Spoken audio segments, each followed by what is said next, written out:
বড় শাস্তির মুখে পড়তে যাচ্ছেন ডক্টর রাজ্জাক। তারা যদি নির্বাচনে আসে তাদেরকে নির্বাচন পিছিয়ে দেওয়া হবে। বলাও হয়েছিল যে সবাইকে জেল থেকে ছেড়ে দেওয়া হবে। আওয়ামী লীগের প্রেসিডিয়াম সদস্য ডক্টর আব্দুর রাজ্জাক বড় ধরনের শাস্তির মুখে পড়তে যাচ্ছেন। নির্বাচনের পর আওয়ামী লীগের প্রথম কেন্দ্রীয় কমিটির বৈঠকে ডক্টর রাজ্জাকের বিষয়টি নিয়ে আলোচনা হবে বলে আওয়ামী লীগের একাধিক দায়িত্বশীল সূত্র নিশ্চিত করেছেন। আওয়ামী লীগের সাধারণ সম্পাদক ওবায়দুল কাদের বিষয়টি নিয়ে আওয়ামী লীগ সভাপতি প্রধানমন্ত্রী শেখ হাসিনার সঙ্গে কথা বলেছেন এবং তাদের মধ্যে এই নিয়ে দীর্ঘ আলোচনা হয়েছে বলে একাধিক সূত্র নিশ্চিত করেছেন। ওবায়দুল কাদের এর পরপরই ডক্টর রাজ্জাকের বক্তব্য আনুষ্ঠানিকভাবে নাকচ করে দিয়েছেন। রাজ্জাককে ব্যক্তিগতভাবে আওয়ামী লীগের দুইজন নেতা টেলিফোন করে বৎসনা দিয়েছেন।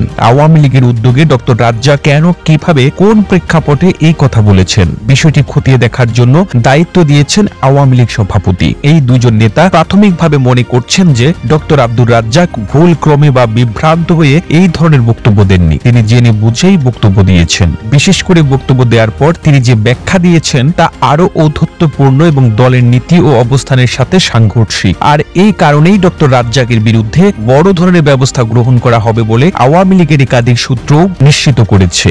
সংশ্লিষ্ট সূত্রগুলো বলছে যে ডক্টর রাজ্জাকের বিরুদ্ধে যে ব্যবস্থাগুলো গ্রহণ করা হবে তার সবকিছু নির্বাচনের পরে। এখন দল 7 জানুয়ারির নির্বাচন নিয়ে ব্যস্ত। 7 জানুয়ারি নির্বাচনের আগে আওয়ামী লীগের কোন কেন্দ্রীয় কার্যনির্বাহী কমিটির বৈঠক অনুষ্ঠিত হবে না। আর এখন যেহেতু নির্বাচনকালীন মন্ত্রিসভা চলছে, এই মন্ত্রিসভা থেকে তাকে বাদ দেওয়ার সম্ভাবনাও খুব কম। তবে আওয়ামী লীগ সভাপতির পক্ষ থেকে ডক্টর রাজ্জাকের জন্য লাগামহীন কথাবার্তা আর না বলেন, এর জন্য তাকে আগাম সতর্কতা দেওয়া হয়েছে। তিনি অবশ্য তার বক্তব্যের ব্যাপারে তার মতো করে ব্যাখ্যা দিতে চেয়েছেন। তিনি বিএনপি এবং তারেক জিয়ার সমালোচনা করেছেন ইত্যাদি বলে দায় এড়ানোর কৌশল করেছেন। কিন্তু সবচেয়ে বড় যে সর্বনাশ তিনি করেছেন যে বিএনপি নেতাদেরকে ছেড়ে দেওয়ার প্রস্তাব, তা অমার্জনীয় অপরাধ বলে মনে করছেন আওয়ামী লীগের আরেকজন প্রেসিডিয়াম সদস্য। রাজনীতি সম্পর্কে জ্ঞানহীন, অবাঞ্ছনীয় কেবলই এই ধরনের মন্তব্য করতে পারেন বলে ডক্টর রাজ্জাকের বক্তব্য সম্পর্কে মন্তব্য করেছেন ওই আওয়ামী লীগের প্রেসিডিয়াম সদস্য। তিনি বলেছেন যে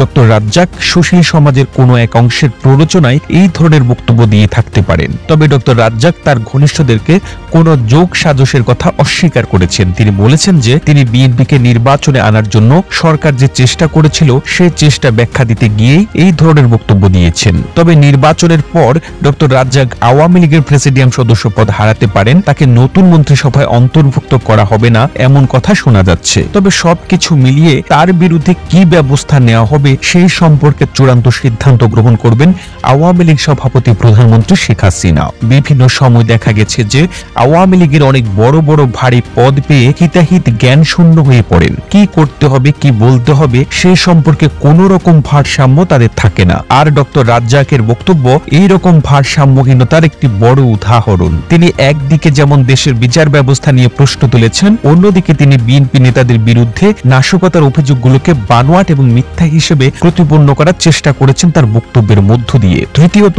তিনি বিএনপিকে নির্বাচনে আনার জন্য আওয়ামী লীগ যে আদালত এবং আইনকে ব্যবহার করছে এরকম গুরুতর অসংলগ্ন অভিযোগ উত্থাপন করেছেন। এই ধরনের বক্তব্যের প্রেক্ষিতে ডক্টর রাজ্জাকের বিরুদ্ধে আওয়ামী লীগ কি ব্যবস্থা গ্রহণ করে সেটার জন্য অপেক্ষা করছেন অনেকে। আওয়ামী লীগের অনেক নেতা মনে করেন গত কিছুদিন ধরে আওয়ামী লীগের চেইন অব কমান্ড ভেঙে পড়েছে। নেতারা ইচ্ছামতো লাগামহীন বক্তব্য দিচ্ছেন এবং তাদের বিরুদ্ধে কোনো ব্যবস্থা গ্রহণ করা হচ্ছে না। এই ধরনের বক্তব্য দলের জন্য যে কত বড় ক্ষতি হতে পারে তা অনুধাবন করলে ডক্টর রাজ্জাকের বিরুদ্ধে দৃষ্টান্তমূলক ব্যবস্থা গ্রহণ করা উচিত বলে মনে করেন আওয়ামী লীগের অসংখ্য নেতা কর্মীরা। এই প্রতিবেদন তৈরিতে তথ্য ও উপাত্তের সাহায্য নেওয়া হয়েছে জাতীয় গণমাধ্যম বাংলা ইনসাইডার থেকে। আর আপনারা এতক্ষণ সঙ্গে ছিলেন বিশ্ব বাংলার। এভাবেই সঙ্গে থাকুন, আমরা তো ফিরছি নতুন নতুন প্রতিবেদন নিয়ে। একই সাথে আপনি যদি বিশ্ব বাংলার পেজটিকে ফলো দিয়ে না থেকে থাকেন, এখনই ফলো করুন। ধন্যবাদ।